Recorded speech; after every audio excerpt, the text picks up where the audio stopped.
Okay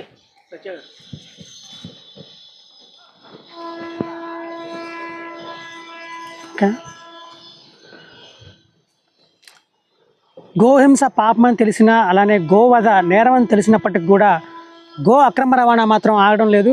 ఇప్పుడు మీరు ఒకసారి పరిశీలన చేస్తే ఇక్కడ వందల కొద్ది ఆవులు రాత్రి అక్రమంగా తరలిస్తుంటే కొందరు దాన్ని పరిశీలన చేసి, అలానే దాన్ని విచారణ చేసి పక్కా సమాచారం మేరకు వాటన్నిటిని కూడా పట్టుకుని పోలీసులకు అప్పగించిన పరిస్థితి ఉంది. బక్రీద్ పర్వదినం సందర్భంగానే వీటన్నిటిని కూడా తరలిస్తున్నారని, వీటన్నిటిని కూడా గోవధ చేయడానికే తీసుకెళ్తున్నారని చెప్పి వాటి మీద ఉన్న నెంబర్స్ ప్రకారం ఒకసారి పరిశీలన చేస్తే వాటి మీద నెంబర్స్ వేయడం కూడా పరిశీలన చేస్తే కనుక ఇవన్నీ కూడా గోవధ కోసమే తీసుకెళ్తున్నట్టుగా పూర్తి స్థాయిలో సమాచారం అందుతుంది. అయితే దీనికి సంబంధించి అసలు వీటిని ఎవరు పట్టుకున్నారు, ఎవరు వీటిని తరలిస్తుంటే పట్టుకున్న దాని మీద కొంతమంది మనతో ఉన్నారు, వాళ్ళందరినీ అడిగి ఒకసారి పరిశీలన చేసుకుందాం. అలా ఇంకొక ఆసక్తికర విషయం ఏంటంటే, ఇటీవల కాలంలో ఒక 2 రోజుల క్రితం కూడా హైకోర్టు పూర్తి స్థాయిలో నిర్దిష్టమైన ఆదేశాలు జారీ చేసింది. గో సంరక్షణ సంబంధించి, అలానే గో రవాణా అక్రమ నిర్మూలన చేయాలని చెప్పి కూడా నిర్దిష్టమైన ఆదేశాలు జారీ చేసినప్పటికి కూడా గో అక్రమ రవాణా మాత్రం ఆగడం లేదని చెప్పాలి. అయితే వీళ్ళకి సంబంధించి ఈ గోవులు ఎక్కడి నుంచి తీసుకెళ్తుంటే వీళ్ళు పట్టుకున్నారు, అసలు వీళ్ళు ఎక్కడి నుంచి తరలిస్తున్నారో దాని మీద ఒకసారి వీళ్ళకి ఎలా సమాచారం ఉంది దాని మీద ఒకసారి వివరణ తీసుకునే ప్రయత్నం చేద్దాం. సార్ చెప్పండి, మీరు దీన్ని ఎవరు పట్టుకున్నారు దీన్ని? నమస్తే సార్, జై శ్రీరామ్. ఛత్రపతి శివాజీ మహారాజ్ ధర్మ సంస్థాపన నుంచి మాకు ఒక చిన్న ఇన్ఫర్మేషన్ వచ్చిందండి. ఇక్కడ 200 పైగా ఆవుల్ని ఏవైతే ఉన్నాయో కోడి లేక ఎద్దుల్ని తీసుకొచ్చి ఇక్కడ అక్రమంగా తరలించి వీటిని బంధించి 2 రోజుల నుంచి ఆహారం పెట్టకుండా, నీరు పెట్టకుండా బాగా ఇబ్బంది పెడుతున్నారని చెప్పి మేము ఉంటున్న చుట్టుపక్కల ప్రాంతాల్లో ఉన్న వాళ్ళ దగ్గర నుంచి మాకు వచ్చిన ఇన్ఫర్మేషన్ ప్రకారం నిన్న సాయంత్రం 6 గంటల నుంచి మేము వెతుకులాడుతుంటే 9:30, 10 ఆ ప్రాంతంలో వీటిని నిర్బంధించిన ప్లేస్ని మేము ఐడెంటిఫై చేసి మా వాళ్ళకి అందరికీ ఇన్ఫర్మేషన్ ఇచ్చాము. దాని మేరకు ఉదయం 5 గంటల నుంచి దగ్గరగా మేము ఒక 50 నుంచి 60 మంది వరకు ఇక్కడ ఆ ఇన్ఫర్మేషన్ని తీసుకొని వచ్చి వీటిని కాపాడడం కోసం తాపత్రయపడుతున్నాము. దీన్ని మేము అన్అఫీషియల్గా కాకుండా అఫీషియల్గా యాజ్ పర్ లా మేము ముందుకు వెళ్ళాలనే ఉద్దేశంతో మేము మా వాళ్ళందరికీ నచ్చజెప్పి వాళ్ళందరినీ కూడా శాంతపరిచి మేము పోలీస్ స్టేషన్లో దీనికి సంబంధించిన ఇన్ఫర్మేషన్ ఇవ్వడం జరిగింది. పోలీసు వారు కూడా మాకు చాలా బాగా సహకరించారు. ఇదే కాకుండా మనకి ఒక చట్టరీత్యా మనం ముందుకు వెళ్ళాలంటే ఒక పోలీసు వారే కాకుండా మిగతా యంత్రాంగంతో కూడా కలిసి మనం ముందుకు వెళ్ళాలనే ఉద్దేశంతో ఎవరైతే వెటర్నరీ డాక్టర్ గారు ఉన్నారో ఈ ఏరియా గొల్లపూడికి సంబంధించిన వెటర్నరీ డాక్టర్ గారిని మనం ఇక్కడికి తీసుకొచ్చి ఇక్కడ ఉన్న వాటిని ఏవైతే ఉన్నాయో 14 సంవత్సరాలు పైబడిన వాటిని తప్పితే లోపు వాటిని వధించకూడదు అని యాజ్ పర్ లా ఉందో దాని ప్రకారం మేము వారిని సార్ ఇక్కడ ఉన్నవి ఏమన్నా 14 సంవత్సరాలు పైబడి ఉన్నాయా అని వారిని అడగగా వారు బదిలిచ్చింది ఏమంటే ఇక్కడ ఉన్నవన్నీ కూడా 10 సంవత్సరాల లోపు ఉన్నవని వాళ్ళు బదిలివ్వడం జరిగింది. అదే కాకుండా ఈ విషయాన్ని మేము లిఖితపూర్వకంగా వారిని కోరగా వాళ్ళు లిఖితపూర్వకంగా ఇవ్వడం జరిగిందండి. ఆ లిఖితపూర్వకంగా ఇచ్చిన డాక్యుమెంట్ ఏదైతే ఉందో ఆ డాక్యుమెంట్ని ప్లస్ మేము ఇచ్చిన ఏదైతే రిక్వెస్ట్ పోలీసు వాళ్ళకి వీటిని సేవ్ చేయాలని ఉందో ఆ ఎఫ్ఐఆర్ ఫైల్ చేయమని ఇచ్చిన కాగితాన్ని రెండింటిని జోడించి ఎస్ఐ గారికి అందజేయడం జరిగింది.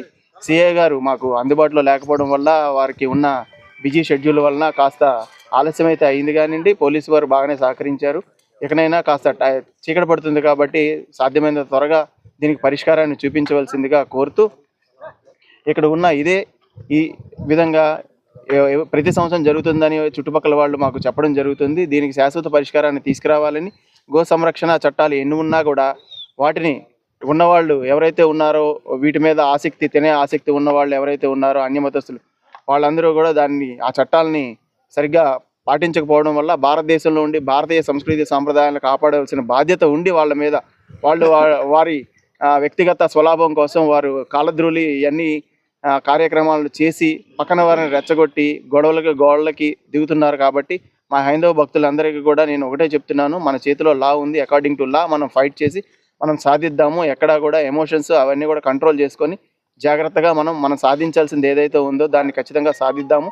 దానికి అందరం కలిసిమెలిసి ఉండి ఐక్యభావంతో ఉండి మనం సాధించాలని కోరుకుంటున్నాను. జై శ్రీరామ్, జై ఛత్రపతి శివాజీ మహారాజ్. ఇవన్నీ కూడా గోవధకే వెళ్తున్నాయని మీరు ఎలా నిర్ధారించారు? సార్, ఇవన్నీ గోవధకు వెళ్తున్నాయని నిర్ధారించుకోవడానికి 2-3 కారణాలు ఉన్నాయి సార్. ఇక్కడ వీటిని కాపలా కాసే వాళ్ళని స్నేహపూర్వకంగా వాళ్ళతో మాట్లాడి వాళ్ళని ఇన్ఫర్మేషన్ అడిగితే వాళ్ళు ఈ లోకల్లో ఉన్న కాపరి వాళ్ళైతే కాదు, వాళ్ళందరినీ కూడా విజయనగరం దగ్గర, శ్రీకాకుళం దగ్గర ఉన్న చిన్న చిన్న పల్లెటూరుల నుంచి తీసుకొచ్చి వాళ్ళని ఇక్కడ కాపలా పెట్టారు. ఎందుకంటే లోకల్ వాళ్ళు ఎవరు వాళ్ళ మాట వినరు కాబట్టి బయట ఊర్ల నుంచి తీసుకొచ్చి వాళ్ళకి 800-1000 రూపాయలు ధన ఆశ చూపెట్టి వాళ్ళకి ఇంకేదైనా ప్రలోభాలకు గురి చేసి తీసుకొచ్చి వాళ్ళని కాపలా పెట్టడం జరిగిందండి.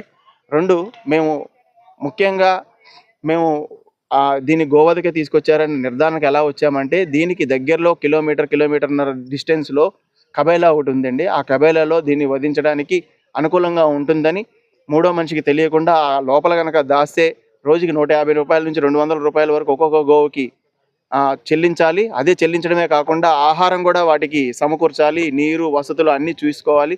ఇవన్నీ చూసుకోవడం వాళ్ళకి కష్టం కనుక దానికంటే తక్కువ మార్గంలో అక్రమంగా తరలించి, అక్రమంగా దాచిపెట్టి, అక్రమంగా వాటికి కాపలాదారులను పెట్టి వాటిలన్నింటినీ కూడా ఒక దగ్గర ఉంచి వాటిని వాళ్ళ పండుగలు ఏవైతే ఉన్నాయో వాళ్ళు పండుగ చేసుకోవడానికి కోసం యువతల వాళ్ళ మనోభావాలను దెబ్బతీసే విధంగా వాళ్ళు ప్రయత్నాలు చేస్తున్నారు. కాబట్టి మాకైతే మాత్రం ఇది బక్రీద్ పండుగ ముందు ఇలా జరగడం వల్ల వాటిపైన ఉన్న పశువులపైన ఉన్న మార్కులు ఉండడం వలన, అదే కాకుండా ఇటువైపు వస్తున్న ఒక ఆయన పెద్ద మనిషి ఇచ్చిన ఇన్ఫర్మేషన్ ఏంటంటే, ఇక్కడ ఉన్న ఆవులందరూ అన్నీ కూడా 300 మంది పైగా కూడా ఈ ఆవులన్నిటిని కూడా కొనుక్కొని షేర్ చేసుకునే ఆలోచనతో తీసుకొచ్చి ఇక్కడ నిర్బంధించినట్టుగా వాళ్ళ నోటితో వినడం వల్ల మాకు కన్ఫర్మేషన్ కలిగిందండి. నెంబర్ లేయడం వల్ల మీకు అది నిర్ధారణ వచ్చిందా? మొత్తం అంతా నెంబర్ లేయడం వల్ల మొదటి నిర్ధారణ అండి. రెండోది, వాళ్ళు మాట్లాడుకుంటున్నప్పుడు మాకు వచ్చిన ఇన్ఫర్మేషన్ ప్రకారం ఇక్కడ ఉన్న ఆవులన్నిటిని కూడా 300 మంది పైగా వాళ్ళు డబ్బులు వేసుకొని వీటన్నిటిని కొనుక్కొని షేర్ చేసుకునేదానికి తెచ్చుకున్నట్టుగా మన దగ్గర ఉన్న పక్కా ఇన్ఫర్మేషన్ అండి. మొత్తం ఎన్ని ఉంటాయండి? మొత్తం అయితే ఎగ్జాక్ట్గా అయితే 175 అని మనకి ఇక్కడ కాపలాదారులు ఇచ్చిన ఇన్ఫర్మేషన్ అండి. అదే కాకుండా నేను పొద్దున్నుంచి చూస్తున్న దాని ప్రకారం 200 పైగా ఉన్నాయండి. దీనికి సంబంధించి ఏం కార్యాచరణ ఉంది? దీనికి సంబంధించిన కార్యాచరణ as per the according to law మేము ప్రొసీడ్ అవుతున్నాం సార్. మాలో కొందరు సభ్యులు, ముఖ్యులు ఎవరైతే ఉన్నారో వాళ్ళందరూ కూడా గొల్లపూడి పోలీస్ స్టేషన్లో కంప్లైంట్ ఇవ్వటము, ఎవరైతే వెటర్నరీ డాక్టర్ గారు నిర్ధారించిన పత్రాలు ఉన్నాయో అవి కూడా వాటికి జోడించి వాళ్ళకి ఇచ్చి సిఐ గారి ద్వారా అఫీషియల్గా ఇవి తీసుకొని ఈ అన్నిటిని మాకు వారు ఏదైతే ప్రొసీడింగ్స్ ఉన్నాయో వాటి ప్రకారం ఫాలో అయ్యి వాటిని మాకు అప్పచెప్తే వీటిని మేము గోశాలగా అప్పచెప్పే విధంగా నెక్స్ట్ కార్యాచరణని మేము చేయదలుచుకున్నాం సార్. మొత్తంగా అయితే కనుక పోలీస్ కేసు కూడా నమోదైందని, వీటన్నిటిని కూడా గో సంరక్షణ సంబంధించి తరలించే ప్రయత్నం కూడా చేస్తామని చెప్పి సభ్యులందరూ కూడా చెప్తా ఉన్నారు. మొత్తంగా అయితే దీనికి సంబంధించి గో సంరక్షణ సంబంధించి కానీ, గో అక్రమ రవాణా సంబంధించి కానీ పూర్తి స్థాయిలో నిర్మూలించాల్సిన బాధ్యత మాత్రం ప్రభుత్వం పైన ఉందని చెప్పాలి.